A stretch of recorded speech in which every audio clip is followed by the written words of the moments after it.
பால் கொழுக்கட்டை தான் ஃப்ரெண்ட்ஸ் செய்ய போகிறோம். நாங்கள் வந்து இட்லிக்கு ஊற வச்சோம் பச்சை அரிசியும் புழுங்கல் அரிசியும்.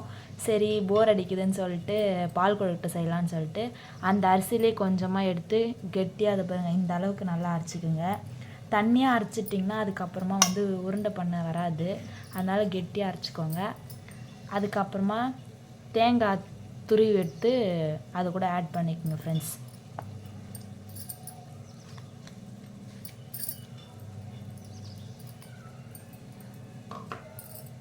அரைமணி தேங்காய் அப்புறமா இது கூட வந்து 2 ஸ்பூன் வந்து சர்க்கரை போட்டுக்கலாம் ஃப்ரெண்ட்ஸ். அதுக்கப்புறமா இனிப்புக்கு போடுவோம். இது வந்து அந்த பால் கொழுக்கட்டை சாப்பிடும் போது அதுலேயும் கொஞ்சம் சர்க்கரை தெரியணுன்றதுக்காக இது கூட கொஞ்சமாக சர்க்கரை போட்டுக்கலாம் ஃப்ரெண்ட்ஸ். அரை மூடி தேங்காய் வந்து நாங்கள் எடுத்து திருவி போட்டிருக்கோம். இப்போ எல்லாத்தையும் நல்லா மிக்ஸ் பண்ணிக்கலாம் ஃப்ரெண்ட்ஸ். மாவு நல்லா மிக்ஸ் பண்ணியாச்சு ஃப்ரெண்ட்ஸ். அடுத்தது வந்து ஒரு துணி எடுத்து அதை வந்து தண்ணியில் நனைச்சி புழிஞ்சிட்டு பிளேட்டில் வந்து இந்த மாதிரி போட்டுடலாம். இதை வந்து மாவு உருண்டை பண்ணி இதில் வச்சுட்டோன்னா இட்லிக்கு உண்டான தண்ணி ஊற்றி வச்சுருக்கோம். அப்படியே இந்த துணியோடு எடுத்துகிட்டு போய் வச்சு ஆவி கட்டுறதுக்கு ஈஸியாக இருக்கும். அதனால தான் நாங்கள் வந்து துணி நினச்சி பிளேட்டில் போட்டு வச்சுருக்கோம் ஃப்ரெண்ட்ஸ். இப்போ இந்த மாவு வந்து எடுத்து உருட்டி அதில் வச்சுக்கலாம் ஃப்ரெண்ட்ஸ். சின்ன சின்ன உருண்டையாக பண்ணிக்கலாம். இந்த மாதிரி உருண்டையாக பிடிச்சி வச்சுக்கோங்க. உங்களுக்கு எந்த சைஸ் வேணுமோ அந்த சைஸ் நீங்கள் உருண்டை பண்ணிக்கோங்க ஃப்ரெண்ட்ஸ்.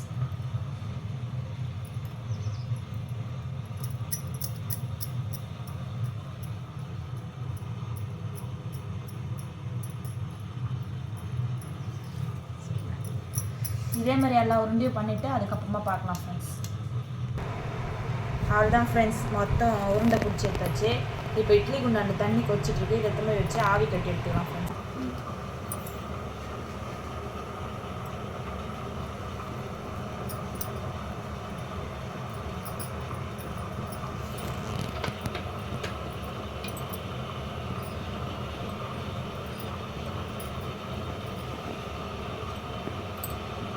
அதுதான் ஃப்ரெண்ட்ஸ், உள்ளே அடிச்சாச்சு. இப்போ மூடிக்கலாம், இது வேகட்டும்.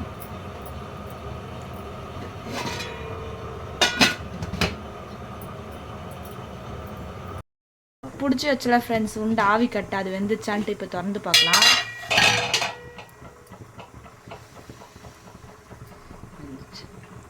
வெந்துச்சு ஃப்ரெண்ட்ஸ். இப்போ வந்து பக்கத்துலேயே வந்து சுடு தண்ணி வந்து கொஞ்சம் வச்சுருக்கோம்.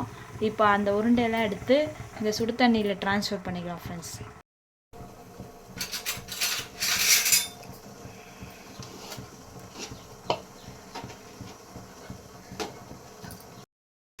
இப்போ சுடு தண்ணியில் இந்த உருண்டையெல்லாம் சேர்த்துக்கலாம் ஃப்ரெண்ட்ஸ்.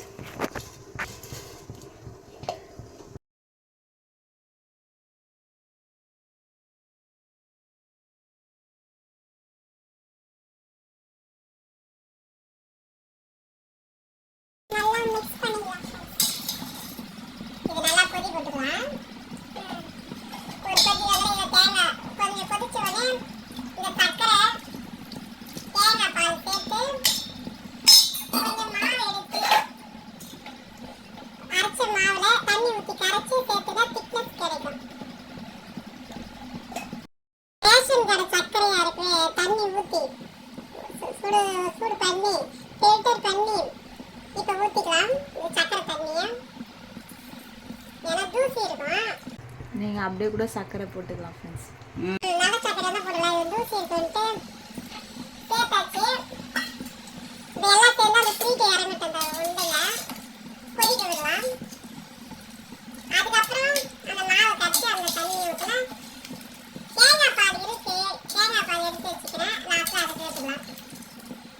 ரசகுல்லா மாதிரி இது.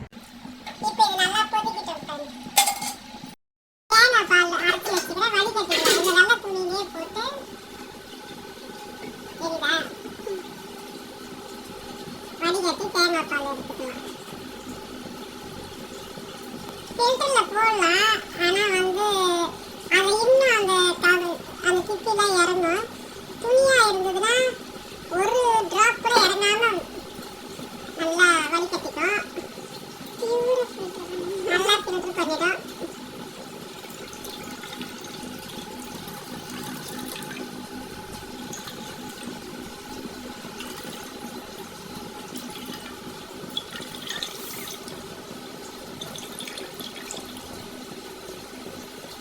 தேங்காய் பால் ரெடி.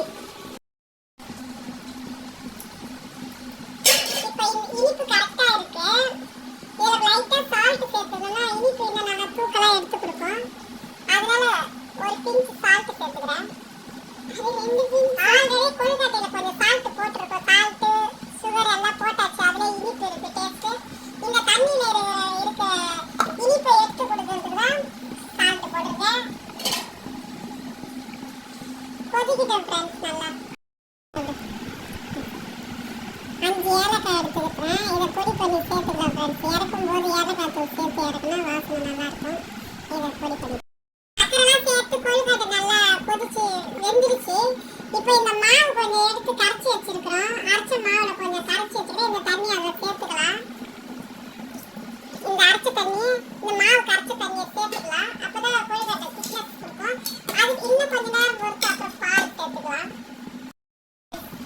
இப்போ மாவு கரைச்சி சேர்த்தாச்சு இல்லையா? இப்போ வந்து இந்த தண்ணி அப்படியே திக்னஸா வரும். பழபழன்னு வந்துடும் பால் கொழுக்கட்டைக்கு.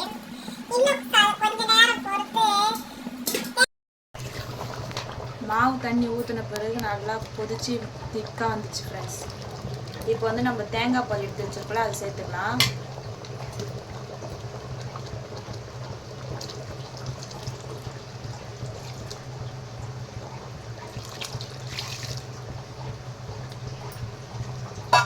தேங்காய் பால் சேர்த்து நல்லா மிக்ஸ் பண்ணிடுவோம் ஃப்ரெண்ட்ஸ்.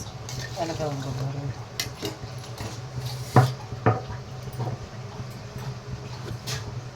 அப்படியே ஏலக்காவும் சேர்த்துக்கலாம் ஃப்ரெண்ட்ஸ்.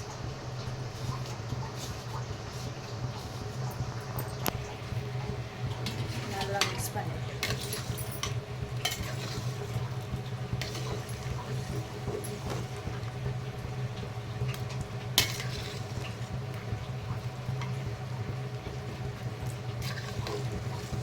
கொஞ்சம் கொதிக்கட்டும் ஃப்ரெண்ட்ஸ்.